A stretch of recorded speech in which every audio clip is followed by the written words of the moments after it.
Indeed, no one compares with Jesus. And there's only one way para natin masuklian ng tama yung kanyang excellence, and that is to be excellent in return.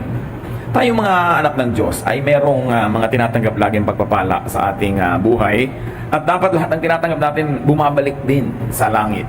Bumabalik din sa nagbigay para merong exchange. Hindi dapat one way ang lahat ng mga blessing. Dapat as we are blessed, we also become blessings to others, because that way God is pleased with us. It is so easy to say we are in love with God, that we love God, but can it be said that God is in love with us? Hindi yung natural na pag-ibig niya sa lahat ng creation niya, kundi meron siyang special love for you because you are lovable. Above the minimum kind of love that God has for everybody, is God in love with us, with our ways, with the way we live our lives. At yan ang ating sisikapin na bigyan ng halaga sa buhay ang pamagat na pag-aaral natin, because you are gifted. Salamat Panginoon dahil kayo ay mayaman. At hindi lang yon, kayo ay generous sa amin. Binibigyan nyo kami ng maraming mga handog na hindi naman namin deserve, pero kagustuhan yung ibigay sa amin at malugod namin tinatanggap mula sa inyo. Bigyan nyo kami, Lord, ngayon ng karagdagang pag-unawa sa gifts, sa spiritual gifts na nagmumula sa inyo at ibinibigay nyo sa bawat isa sa amin. Kayo po ang siyang mangusap, kayong mangaral sa amin. Kayin nyo kami, Panginoon, at lumalim ang pagkaunawa namin sa mga maiinam na bagay at magbunga ito ng mabubuting gawa sa aming buhay. Cleanse us, forgive us our sins, bless us, and turn us into blessings to others. In the name of Jesus, your Son, we pray with thanksgiving, asking you to sharpen our minds so that we can understand, and let our spirits connect with yours, so that beyond thought we can understand you. And we ask you, Lord, also to bless our bodies, strengthen us, heal us of our diseases, and now we ask you to give us the power to focus on you alone. We thank you in the name of our teacher, our healer and friend, the Lord Jesus, your Son. Amen. Each of us is gifted. 1 Peter 4:10, each of you should use whatever gift you have received to serve others as faithful stewards of God's grace in its various forms.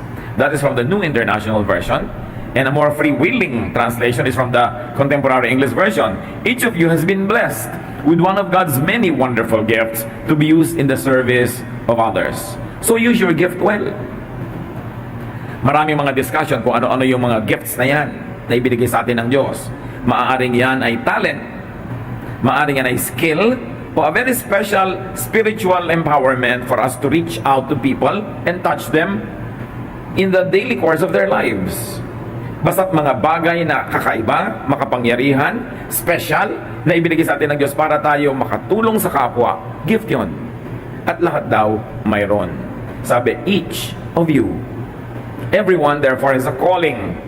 Everyone is counted. Kung minsan sobra tayong umaasa sa mga specialists, hindi na pwedeng mag-counseling pagka walang trained counselor. Hindi na pwedeng mag-preach pagka hindi trained sa seminary. Hindi na pwedeng mag-handle ng mga iba't ibang ministries kung hindi specialista. Pero dapat alam din natin na ang bawat isa may kakayanan. For the sake of organization or speed, or for the sake of being effective, sometimes we rely on specialists, but that should not always be the case. Sabi ng binasa natin, each of you has been blessed. So calling is a blessing. Calling is accompanied by a blessing. Hindi natin dapat tingnan yung giftedness natin as a burden. Kaya mga iba, ito mayaman. Hindi ako mayaman. Sa takot na laging sigurong mahingan o laging siyang tutulong. Ito magaling kumanta. Hindi ako magaling. Sa takot na ma-assign, magkaroon ng mga pananagutan. Pero sabi, blessing yan. Huwag natin mamaliitin ang mga gifts na binibigay sa atin ng Panginoon. Ang galing-galing mo mag-preach. Hindi naman. Pwede mo sabihin, thank you for saying that, but praise God. Thank you for telling me. Sabihin, alam mo, ang husay-husay mo mag-counsel. Ay, salamat sa Diyos. Thank you. Praise God. Dahil dapat tayong magpasalamat, blessing yun. And we must never sacrifice the truth for the sake of modesty. Pagkabigay ng Diyos, i-celebrate, kilalanin, iangat, hindi yung tao, kundi yung nagbigay ng gift.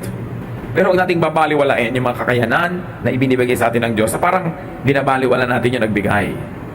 Each of you has been blessed with one of God's many wonderful gifts. So everyone has at least one gift. Loosely, let us use the word gift for kakayanan, talent, skill, specialty. Gusto niyo mo mas maging spiritual? Anointing. Na pagka yun ang ginagawa mo, ang mga tao, nabe-bless talaga. Lahat daw meron. Alam niyo na po ba kung anong gift niyo? Walang zero. Kaya walang excuse ang sino man na hindi mag-participate. At ano daw yan? Each of you has been blessed with one of God's many wonderful gifts. So the gift is God's. It comes from God. It belongs to God. Kaya kung ano man yung gift natin na yun, pahiram yun ng Diyos, inihabilin, ipinagkatiwala, dapat gamitin kung ang sangayon sa kanyang kalooban. Kung ano ba ang gusto ng Diyos na paggamit doon sa kanyang gift na yun. Each of you has been blessed with one of God's many wonderful gifts. So the gifts are many, varied, rich, and complete. And they are wonderful. The gifts are wonderful, awesome, powerful. And 1 Corinthians 12:7 adds a dimension to our understanding of the gifts. The Spirit has given each of us a special way of serving others. From the NIV, now to each one, the manifestation of the Spirit is given for the common good. In other words, sa bawat isang tao, merong ibinigay sa kanya ang Espiritu na makikilala mo yung Espiritu dahil sa kanya. Dahil nasa kanya yung presensya ng Espiritu, at least in one special area of life, of ministry, of service. Sabi, binigyan ang bawat isa for the common good. What does that tell us? Magaling kang mag-counsel para sa kabubuti ng lahat ng members ng community o ng church. Magaling kang kumanta para lahat ng member ng community makantahan mo. Magaling kang magturo para pakinabangan ka at maturuan ng lahat o ang nakararami. Binigyan ka ng husay na mag-preach para yung preaching na yan ay itaas ang mga napapababa ang nararamdaman, ma-encourage yung mga nadi-discourage, tumibay yung mga humihina. Binigyan ka ng gift of giving, mas marami kang pera kaysa sa iba para yung mga sobra sa pangangailangan, mga mapakinabangan ng iba. Binigyan ka ng gift of time. Ang dami mong oras sa mundo. Yung iba hindi masyado, very preoccupied, maraming humihingi ng time nila.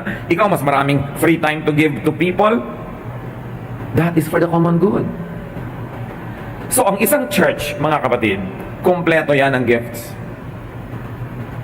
Pagka ang church, binuo ni Lord, yung mga member na inilalagay niya doon, meron siyang ibinigay na gifts na special, useful, for the benefit of everybody. That's why everybody becomes important. So pag absent ka, nadadaya kaming lahat. Pagka may gift ka, hindi mo sinusurrender sa church, nadadaya kaming lahat. Inililihim-lihim mo na husay-husay mo pala halimbawang mag-design ng mga costume. Meron tayong mga nagko-costume ng mga dancers, mga nag-a-attire ng mga usherettes. Dapat nako-contribute yon for the common good. Napupuri yung church. Uy, ang ganda naman ng mga suit nyo. Kasi merong gifted dito na designer. Ang ganda naman ng tugtugan nyo, glorious. Kasi may mga gifted na musicians at hindi sila nagtatago. Inilalabas nila yung talent nila for the common good. Ganon din yung mga singers. Ganon din yung mga donors. Ganon yung mga tao naman ang dinodonate nila. Warm body. Wala sila masyadong nadodonate na fund, pero sila naman nagbabalot ng mga relief items. Sila naman ang gumagawa. Sila ang kumikilos. Pag pinaglakip-lakip yun, the church becomes effective for whose good? For the good of everybody. And very especially for the good of people outside the church, whom the Lord also wants to bring into the church through the ministrations of those gifts. Nararamdaman nila na pag pinupuntahan sila, pag nagbe-visitation, pagka sila ay pinaglilingkuran sa iba't ibang paraan, nararamdaman nila ang pag-ibig ng Diyos. Kaya hahanap-hanapin nila yun, hahabol-habulin nila yun, pupunta sila ngayon sa church kung saan nandun yung nag-serve sa kanila, and these people are brought into the body of Christ, into the family, so that once again, they could be served. And not only that, so that they too can serve. Because remember, each one has a gift. Kung minsan hindi mo pinapansin-pansin yung isang tao sa labas, yun pala pagka nakakilala sa Panginoon at sumali sa kapatiran, payayamanin niya tayong lahat sa pamamagitan ng kanyang mga ideya, o ng kanyang insights, o ng kanyang mga skills. We need each one. Kaya napakaganda ng mga gifts na yon. You are unique. You are gifted. You are called for the common good. Walang gift na mas mahalaga kesa sa ibang gifts. Meron lang mas visible. And by human standards, sometimes even twisted human standards, may gifts na mas glamorous, considered by others to be. May mga gifts na mas Hindi ka physically pagod, pero siguro mentally napapagod ka. May mga gifts na hindi masyadong kailangan ng maraming oras. You can do it at home. Meron talagang kailangan nandyan ka to physically do your ministry. Iba-iba. Pero hindi nagkakamali ang Diyos kung kanino ibibigay ang special gift. Kaya may pananagutan ka na yung special gift na binibigay ng Panginoon ay maisuko sa kapatiran, pakinabangan ng lahat, at habang ikay pinakikinabangan, ikay na may nakikinabang din. Dahil ang Diyos naman walang ini-assign na maging member ng church na tagabigay lang o tagatanggap lang. Everybody gives and everybody receives. Iba-iba. Sang-ayon sa pangangailangan, sang-ayon sa panahon, from each according to ability, to each according to need. And our abilities keep on improving or changing over time, so are our needs. Kaya kung ikaw ay active sa church at yun ang gusto ng Panginoon, yung gifts ng iba laging nami-minister sa iyo at yung gift mo nami-minister sa iba, there is a healthy exchange. Don't mistake church attendance for church membership, for membership in the family, because a household member has a household chore to do. Iba yung bisita, iba yung talagang miyembro ng pamilya. Meron kang gawain. Dapat malinaw sa bawat isa na kailangang makita niya kung ano yung gift niya at gumawa siya according to that giftedness. Na hindi siya bisita. Miyembro siya ng pamilya. You have a purpose and you are needed by many others. Pag nagmumukhang kahit naman wala ka, tuloy din yung church, ibig sabihin, hindi ka palang natutunan ng sandalan kasi siguro lagi kang wala. Pero parang pag merong hindi matutuloy na activity dahil wala ka o may iba yung quality o kulang yung ganda, kulang yung taas ng level ng husay, then ibig sabihin, you have made yourself useful already. You have a part to play. You have a space to fill. Mahalaga na unawain, dibdibin, at talagang isa katuparan ang tunay na kahulugan na maging anak ng Diyos. Maging miyembro ng isang kapatiran, ng isang fellowship, ng isang church. Na hindi lang tayo pumupunta para makinabang, hindi ka rin naman pumupunta para magamit ka lang at pakinabangan, kundi ang lahat may ibinibigay at may kinukuha. Ganun ang maging kahulugan ng bahagi ka ng pamilya ng Diyos. Each of you has been blessed with one of God's many wonderful gifts. So a gift, as we have been saying all along, could be talent, knowledge, skill or capacity, strength or power. Kung minsan, meron kang mga nakikitang naka-project sa screen ng mga kanta, mga words, sa mali-mali yung grammar, bakit mo napapansing mali? Kasi gifted ka, probably with knowledge. You know good grammar. If you always notice it, especially if it annoys you, you can volunteer and say, I will come 1 hour before the worship and review all the things that you will project, and I volunteer to correct all wrong grammar for God's glory and for everyone's benefit. Pag nakakakita ka kapatid ng reklamo sa church, it's probably very valid. But you know why it's being corrected? Kasi nagre-reklamo ka lang, pero hindi mo inilalagay yung warm body mo para solvein yung problem na yun. Parang may mga kapatiran tayo na sabihin, bakit ang luma-luma naman ng mga banyo? So ang ginagawa nila, sila na mismo ay nagre-repair. Dala-dala yung tauhan, dala-dala yung mga tiles, binabakbak nila o di gumanda. Tumigil sila, hindi sila tumigil sa pagreklamo lamang. Meron silang ginawa. Kasi pag ikaw ang nakakapansin ng kulang, ibig sabihin, alam mo kung anong dapat nandun. Sinong inaasahan mo ngayon maglalagay nun? Anghel? Eh sa church naman, 99.99% ng lahat ng tao, volunteers lang, bihira naman talaga yung worker ng church, konti. At pag inasa mo sa kanila lahat ang gagawin, edi hindi magagawa lahat. Dahil nga wala, dapat na mayroong ideya na para silang bisita. Pag sinabi ng mga silya dito, ang alikabok, sa susunod, pagdating mo, may dala ka na ngayong magagandang basahan. Aagahan mong dating, pupunasan mo lahat, o di hindi naman alikabok. Pag ang reklamo mapatuloy na paulit-ulit, ibig sabihin, wala kang ginagawa para solve yun, inaasa mo sa iba. Eh, hindi ka naman pumupunta sa mall na may mga may-ari, may mga tindang pinagtutubuan ka. At aasahan mo ngayon good service. Dahil sa church, bawat isa may gift. Bawat isa may pananagutan. At kung ikaw ang nakakapansin ng kulang o weakness, ikaw ang tinatawag ng Diyos para yun ma-solve. So masisisi ka rin kung ang tagal-tagal na hindi pa nalulutas. Halimbawa, napapansin mo, para yatang kulang yung mga singer, kulang ng voice, kulang ng ganito. Therefore, alam mo yun, marunong ka ng musika, di ka sumali. Because the church is everybody's work. No one is a guest except the first time guest. Ngayon, first time guest ka, bumalik ka ulit dahil gustuhan mo. Pagbalik mo, don't behave like a guest anymore. You're already a member of the family.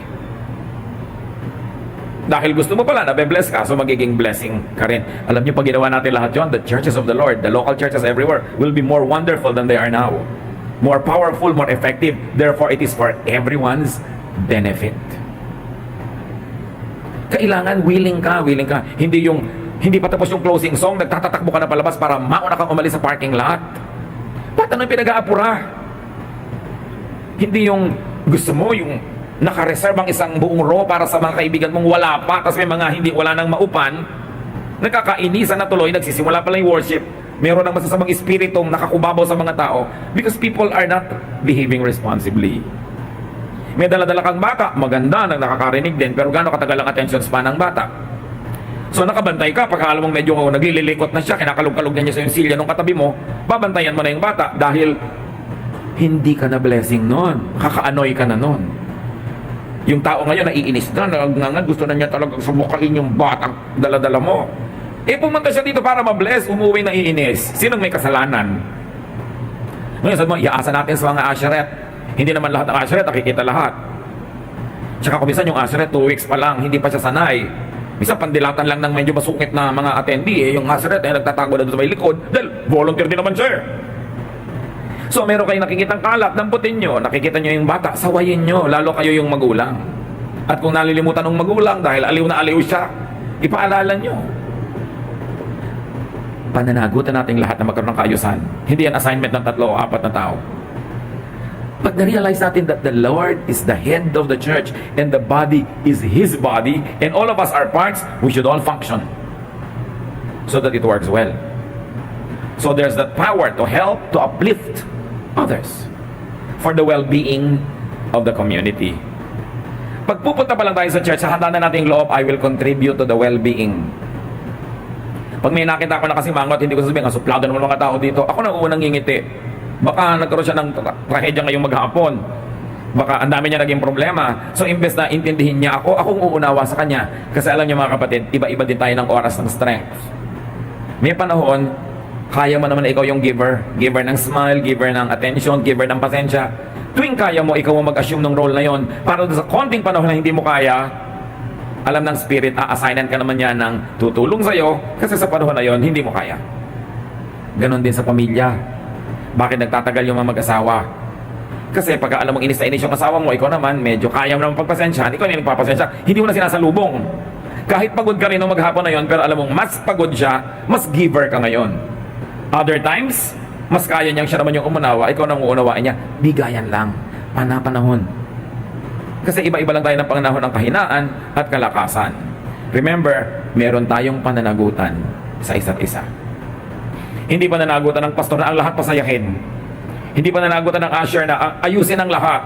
Kung saan ka naka-assign, dapat ayusin mo yon. Be the soul wherever you are standing or sitting.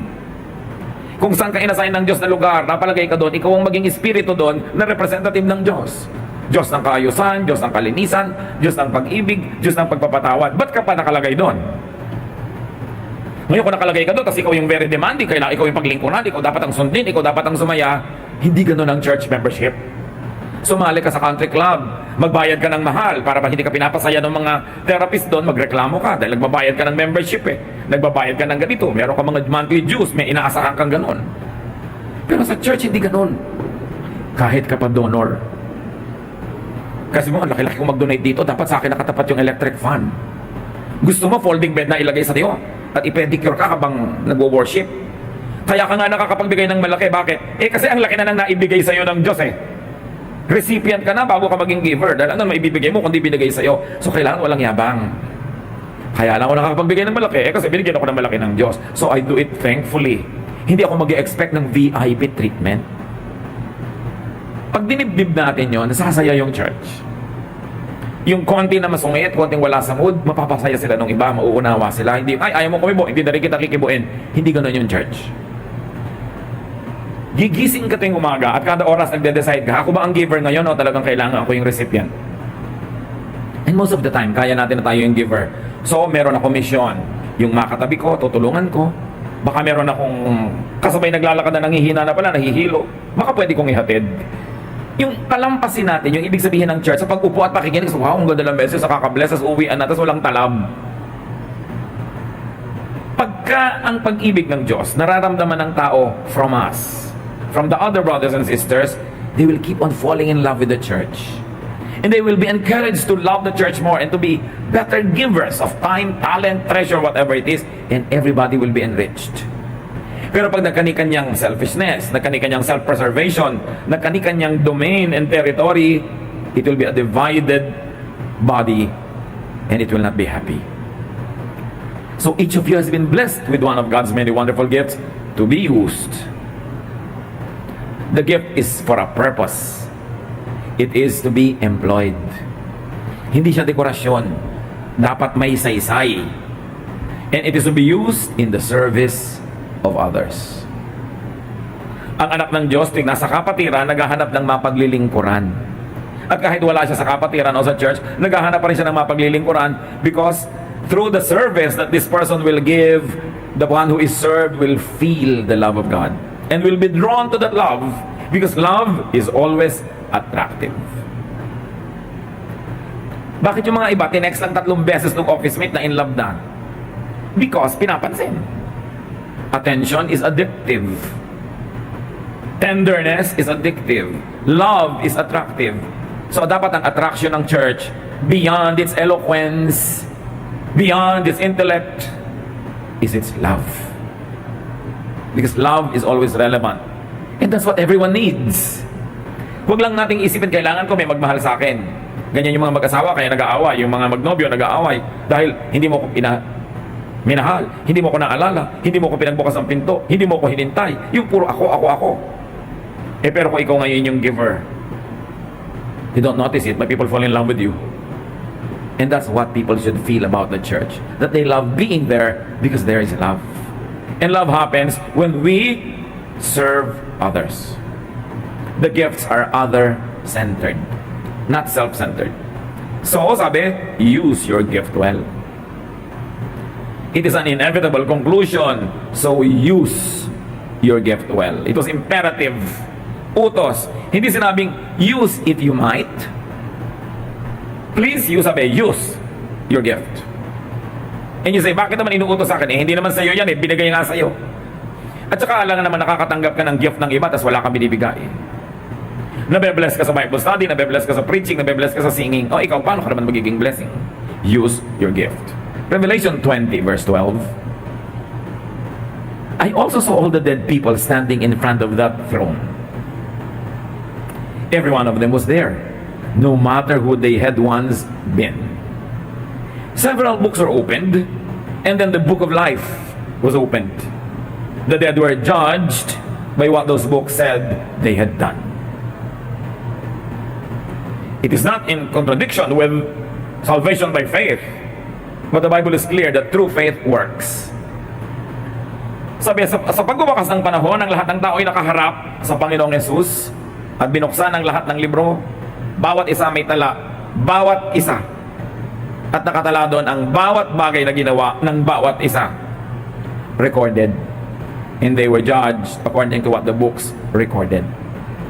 Sana huwag tayong gumawa ng mabuti dahil lang gusto mong hindi ka mapahiya o marami kang premyo, kundi ang paggawa kasi ng mabuti, premyo na mismo.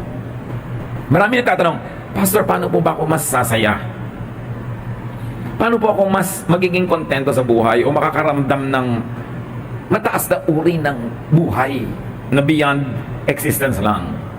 And I always have one counsel: do good. Ibang magpasaya ang paggawa ng mabuti. Kasi nilikha tayo sa image ng Diyos. We were created to do good works. Pinilipit lang nga tayo ng kasamaan, ng kasalanan. Kaya yung iba gumagawa ng mali, pero kahit pa hindi natin aminin, laging merong guilt pag gumagawa tayo ng hindi maganda. Pag may dapat ka ibigay sa kapwa na kaya mo nang ibigay tapos hindi mo binigay, may lungkot ka. Meron kang nararamdaman ako lang sa buhay. Pag wala kang saysay, hindi ka pinapakinabangan ng iba, wala kang nagagawang mabuti, meron kang hindi mahanap-hanap na kaligayahan na hindi mo malaman kung saan nahanapin, pero natatagpuan lang pala yon sa paglilingkod sa kapwa, sa paggawa ng mabuti. Sa palagay nyo yung iba, bakit nagpapakahirap sa paggawa ng mabuti? Yung pera nila, sa halip na pangkanila na lang, sinishare pa sa iba. Bakit sa halip na tahimik sila kontento sa bahay nila, nagpupunta sa mga disaster area para tumulong doon? Bakit kailangan mag-volunteer? Bakit kailangan mapagod? Kasi may nararamdaman din na saya, na ligaya. Ibang uri ng reward ang nararamdaman. At yun lang gumagawa ng mabuti ang nakakadama noon. Kaya hindi kayo nagtataka, paulit-ulit sila nang sila gumagawa ng mabuti. Kaya dapat buksan natin yung ating isip, yung ating experience, na maranasan yun, kundi pa natin nararanasan. Hindi tayo nilikha para lang maging consumers, para lang laging lamang o manalo. Napakarami ng kaligayahan sa pagpaparaya, sa pagbibigay daan o luwag sa ating kapwa. Kasi, na-deprive man yung body mo, pero yung spirito mo napayaman. Wala namang kwenta yung pagod ng katawan, itulog mo lang yan, tapos na. Pero yung pagod ng loob, yung hirap ng loob, na pabiling-biling ka, hindi mo maitulog-tulog, hindi mo malaman kung lulusong ka o ahon, lilipad o lalangoy para maghanap ng hindi mo malaman kung ano. Isa lang yung hinahanap natin doon, kabuluhan, meaning in our existence, which is best found when we move and serve others according to how we were gifted by God. Because if you are not in your right place, doing the thing you were called for by God, you will definitely be in the wrong place. And you cannot be happy in the wrong place. So use your gift well. At malinaw ito, your gift. Hindi gift ng iba. Hindi naghahanap ng volunteer. Nag-a-assign ka ng ibang volunteer. Kailangan binavolunteer mo sarili. Use your gift. And use your gift well. Hindi basta-basta. Quality service. Ang daming nalulungkot na tao. Ang daming nade-depress. Kailangan pang clinically alter ang kanilang body chemistry. Kailangan pa silang i-counsel. Kailangan pa silang i-therapy. Pero ang lihim lang, be in your right place.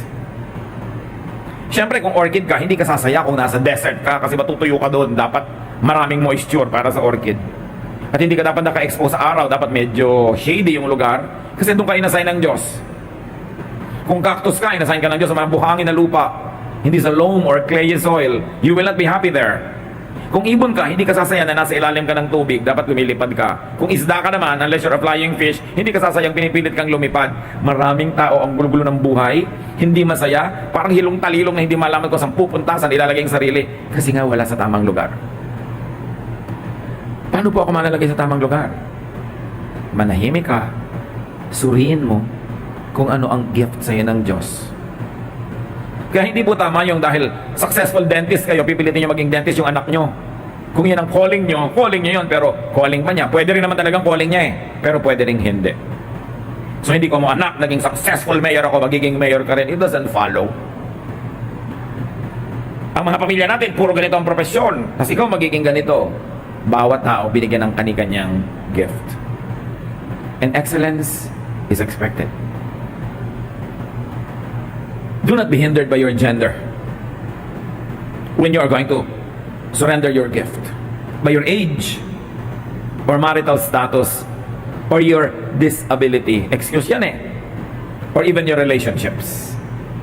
Being a daughter, a sister, a husband, a wife, a mother, a brother, hindi dapat yan hadlang. Sabi sa Psalm 90 verse 12, teach us to use wisely all the time we have. Gaano kahaba ang buhay? Maiksi lang. Pero sabi nga ng iba, life can be short and you live only once. But if you live it well, one lifetime should be enough. Dapat kasya na. Pag tinatawag ka na ng Panginoon para sumakabilang buhay, hindi ka na humihingi ng tawad o extension dahil, kasya na. Nagawa ko na ang dapat gawin. Naibigay ko na ang dapat ibigay. Natanggap ko na ang dapat tanggapin. Lumagay ako sa aking lugar, naging blessing ako sa iba, na-bless ako ng iba, tatawagin ako ni Lord, o di pwede na. Kailangan lang you live it well. Identify the gifts God gave you. Ano po ba, pastor, ang gift na binigay sa akin? Paano ko malalaman? Usually that which you love doing. You begin with your love, because God is love. What do you love to do? Kung hindi mo love gawin yon, malamang hindi yun ang calling mo. Or hindi ngayon, baka next week, maiiba ka na, mag-develop ka, malove mo na, pero baka hindi pa ngayon. Pero usually, it is the what you love doing. So madali na yan, what do you love doing? Pero meron pa. People love and appreciate when you do it. So masaya kang ginagawa mo yun, pero hindi lang ikaw masaya, masaya din yung iba na ginagawa mo yun. Halimbawa, preacher ka, masaya ka mag-preach, pero dapat yung pre-preach mo, masaya din. Hindi ikaw lang ang masaya. Singer ka, gusto mong kumanta, ang saya-saya mo, pero lahat naman ng tao, sumakit ang mga tenga, hindi mo gift yun, kasi ikaw lang yung masaya, yung iba hindi. Dapat habang ginagawa mo yun, likas na likas sa'yo, bumubukal, masaya ka, at yung ginagawan mo, masaya din. And there's also one more standard.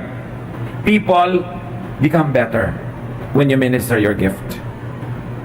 Yung magkagalit na pagkakasundo mo, ang galing mong peacemaker, gift mo yan. Pero pag napapasin mo, yung mga magkakagalit, yung sasali ka lalong gumugulo, hindi siguro yun ang gift mo. So, merong nalilito pagka ipinanalangin mo, hindi man lumiliwanag lahat, pero nagkakaroon siya ng contentment and peace, may gift ka of praying for people. So, gusto mong gawin? Gusto ng iba na ginagawa mo at maganda ang bunga para sa kanila at para rin sa'yo. Ito yung ginagawa mo yon. Ano man ang gift mo, kapatid, develop and use your gifts. Tungkulin mo yun sa sarili mo nang may mailista naman doon sa libro na pag binuksan, may laman. Ikaw lang ang pwede maglagay doon, hindi ang iba. This is the way to find more meaning and to be more meaningful now. Kung meron hanggang ngayon hanap pa rin ang hanap ng kanyang kalulugaran sa buhay, consider ministering your gifts to people.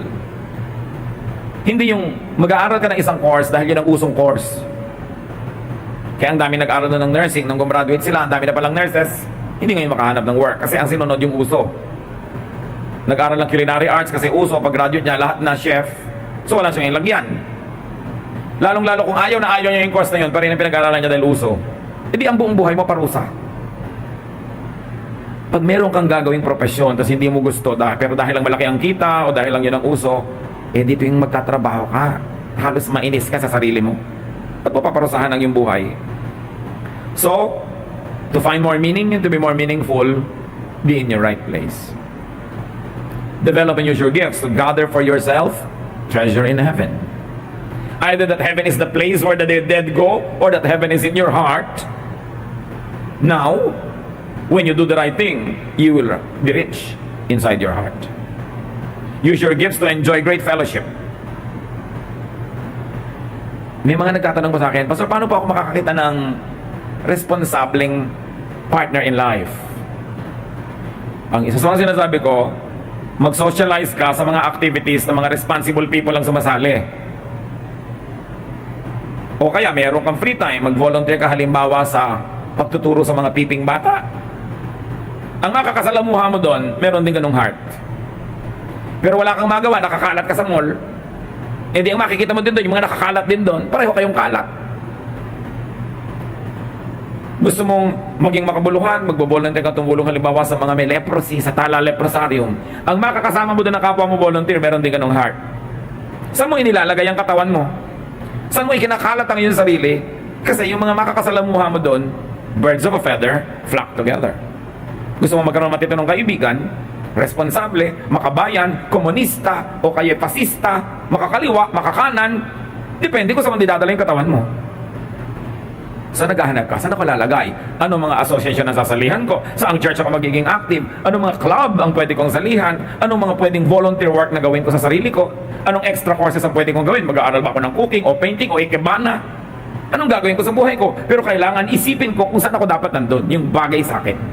Hindi yung mga ibang estudyante nag-enroll sa isang kurso dahil lang maiksi ang pila nung registration. Pinadali mo yung pila pero yung buhay mo humirap dahil napapila ka sa submarine engineering. Diba? Hindi mo naman buhay yun. Kung minsan sa kagustuhan nating mapadali ngayon, ang mahirap yung kasunod. Pero pag willing kang hirapan ngayon sa tamang paraan, papadali ng papadali dahil yung foundation mo tama. Develop your gifts. Use your gifts to enjoy your time, your talent, your treasure. Ang isa sa mga pinakamasasarap na karanasan sa buhay, meron kang makasama o maligiran ka ng mga taong sang-ayon sa'yo. So, makihalubilo ka sa mga kasang-ayon mo. Kasi ang daming tao, merong 1, 2, 3, 4, 5 hanggang 10. Ito ka pala, ba't ka babarkada sa 8? Di hirap na hirap ka lagi maghambol. Pwede ka magbarkada sa 3 o 4 para medyo ka maangat. Pero yung 7 ang layo. Tsaka mapapagod naman siya. 2 ka lang, 7 siya. Di buhat-buhat ka niya. Pareho kayong pagod. So, sabi ng matatanda, lumagay ka sa lugar. Yung tama para sa'yo. Hindi ka naman mayaman, babarkada ka sa mga mayayaman, pagod na pagod ang magulang mo na magsustento sa mga hirap na hirap kayong ma-afford. Na yung mga kabarkada mo, easily they can afford because likas silang mayaman eh. Kaya kung minsan, mahirap din yung ang anak mo, i-enroll mo sa isang napakamahal na school. Na pagka nagtipid kayo ng ulam, nagtipid kayo ng kuryente, nagtipid kayo ng ilaw, nagtipid kayo ng damit, nagtipid kayo ng pasyal, ma-afford mo siyang ibili ng ibayad ng matrikula. Pero talagang halos mamatay na kayo para lang ma-afford yun. Yung mga ka-eskwela niya, likas na likas lang, kayang-kaya nilang gawin. So sa palagay niyo, sinong hirap makibagay at makisama sa ganun? Ano bang iibigin mo? Pinakamalaki ang bahay mo sa Barangay 24? O pinakamaliit sa Camellia? Pinakamalaki ang bahay mo sa Camellia Homes o pinakamaliit sa BF? Sa kamalalaga yung naghahabol ka, hirap na hirap ka, o yung medyo kampante ka na, relax ka kasi yun naman ang likas mo eh. Bakit mo pipilitin yung hindi mo kaya? May mga ganyan kumisang mga wives na napaka-hambog. Gusto yung mga anak nasa mga exclusive school. Pagod na yung asawa, nag-smuggler na, nag-drug pusher na, naglahat-lahat na, hindi ma-afford. Pero gusto itong babae, nagyayabang siya. Pagka nandun ang mga ka-eskwela niya dati, o mga kaibigan niya, pinsan niya, mga anak niya din nasa exclusive school. Pero halos wala na sila kainin. Pag papahirapan ng buhay mo, isda ka, din sa tubig ka. Lumalagay ka sa lugar. And when you develop and use your gifts according to how God has called you, you please God. Siya kasi nag-assign eh. Alam niya kung anong tama. Alam niya kung saan tayo ilagay. Hindi ibig sabihin, huwag na tayo magka-ambisyon. Pero ano ba yung ambisyon at yung walang ambisyon? Yung ambisyon, yung mahirap abutin, pero pag inaabot mo naman, nakakaya mo rin. Pero hindi mamatay ka na halos at lahat ng tumutulong sa'yo, hindi na yun ang ambisyon. Ilusyon na ang tawag doon. Yung medyo titiyad ka ng konti, mahirapan ka pero nagagawa mo, yun ang inaambisyon. Pero yung unreachable with your and within your context, that is an illusion, not an ambition. Mahirap yung nakikipaghabulan ka sa kayang-kayang tumakbo. Nakikipagpaligsahan ka dun sa likas na kaya nila pero ikaw hirap na hirap sumabay. Why live that way? So kailangan meron tayong ginagawa at sa ginagawa natin may nakikinabang at pagharap natin sa Diyos meron tayong maipakita. Ano yon? Anong accomplishments? Anong tunay na accomplishments? Hindi ang dami mong award, hindi ikaw yung pinakamayaman o pinakaganito. Ang tunay na accomplishment dadali mo sa Panginoon, mga buhay ng kapatiran na nag-improve dahil ginamitan mo ng gift mo. Mga madidilim na isip na nagliwanag, naguguluhan na umayos, nahihirapan na natulungan, gusto nang bumigay pero dahil sa'yo, lumaban pa at nakaya pa, iyan ang ipepresenta mo sa Panginoon, accomplishment. Not awards that the world gives, not the wealth that the world salutes to, but lives that have become better because you ministered your gifts to them. That is the great accomplishment. And God will be very pleased because each of those lives are persons God loves. Sasabihin, Lord, tuwang-tuwa ako sa iyo dahil yung binigay ko sa iyong gift, nung kinausap mo yon, tumino ang buhay niya. Yung extra money binigay ko sa iyo, nung tinulungan mo isang batang hindi maka-enroll, naka-enroll. Nakakatuwa ka. I'm in love with you. May God fall in love with you. As a matter of basic love, God loves everybody. Pero hindi naman siguro pantay-pantay yung love na yon. Meron talaga siyang naiibigan. Kung meron kayong gustong mag-in-love sa inyo, make God fall in love with you. That's the best. And everything else will follow. Knowing that there is a record, and God will open the records. Matthew 25:23. His master replied, "Well done, good and faithful servant. You have been faithful with a few things. I will put you in charge of many things. Come and share your master's happiness." Paano nyo malalaman na natutuwa ang Diyos sa inyo, mga kapatid? Paano? Dumadami yung blessing. Kasi pag natutuwa siya, dinadagdagan niya. Sabi niya, alam mo, tuwa ako sa iyo. Ang ganda-ganda mong kumanta, tapos ipinaglilingkod mo yung boses mo, papagandahin ko pa. Mas gaganda pa yung range, yung timbre. O ikaw, binibless kita ng kayamanan, tuwang-tuwa ako sa yung charitable work, tuwang-tuwa ako sa kabutihan mo, dadagdagan ko pa yung kayamanan mo. Kasi pag gusto ng Diyos dagdagan, walang makakapigil. Pag ayaw niya, walang makakapilit. So tingnan mo lang, nadadagdagan ba yung umaasenso ba ang buhay ko? Umaasenso ba ang talent ko? Nag-i-improve ba ang aking skill? Dumadami ba ang aking resources? Doon pa lang malalaman mo na kung natutuwa sa yung Diyos. Hindi yung kung sino-sino sisisihin mo. Pag gusto ka ni Lord i-bless, walang makakapigil. Pag ayaw, walang makakapilit. So, ang Diyos ang kausapin mo. Because you are gifted, be a gift where you are at the moment. Life is not made up of great and heroic sacrifices in the distant future. It is made up of little good things that you do where you are at the moment. Eto ako ngayon, etong kakayahan ko, may nakikita akong need, pagtutugmain ko yon, yun ang greatness. Hindi tayo lahat magkaka-chance mabaril sa luneta. Ibigin nyo man, pero siguro ayaw nyo. Hindi tayo lahat mamumuno ng mga himagsikan o magiging presidente. Hindi tayo lahat magiging senador dahil ganito, dahil ganyan. Hindi lahat magiging ganon. Pero lahat may kakayahan na maging dakila. Kung gagawa ka ng mumunting mga dakilang bagay, kung saan ka naroon sa oras na yon, yun ang mahalaga at nagmamasid ang Panginoon. Huwag tayo mag-aksaya ng chance. Every day, life is full of heroism. Every place, every moment, there is a need for you. The only question is, will you rise up and say, I am here, O God, send me. Use me as a blessing now. Dear Lord, nagpapasalamat kami sa inyo dahil binibigyan nyo kami ng halaga. Pwede naman kayo magpaandar ng lahat ng bagay automatically, pero bakit kailangan pa kaming sumali? Because you want us to feel good about ourselves. Because you want us to feel needed, and you want us to need other people so we will value them also. Open our eyes, our minds to this truth, that we are not alone, we are not individuals, we are parts of one great body. And your Son Jesus is the head of that body.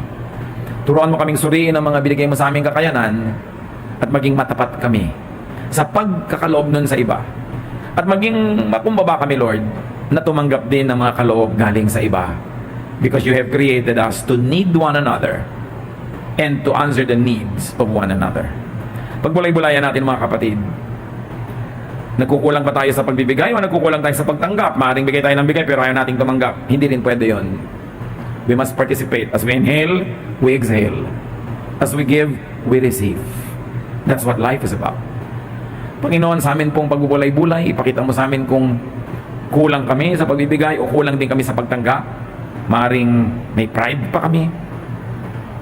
Maaring ayaw naming kumilala sa gifts ng iba. Pakita mo sa amin yung ganda ng interdependence in one another.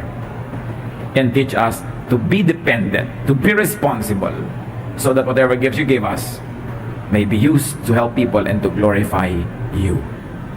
Ipakita nyo rin malinaw sa amin na mga calling at mga gifts namin na maaring all throughout our lives ay iisa o nag-iiba-iba pagdating ng panahon. Teach us. Let your Spirit minister to us. Patuloy tayong manalangin ng tahimik at dinggin ang mga udyok ng Espiritong Banal.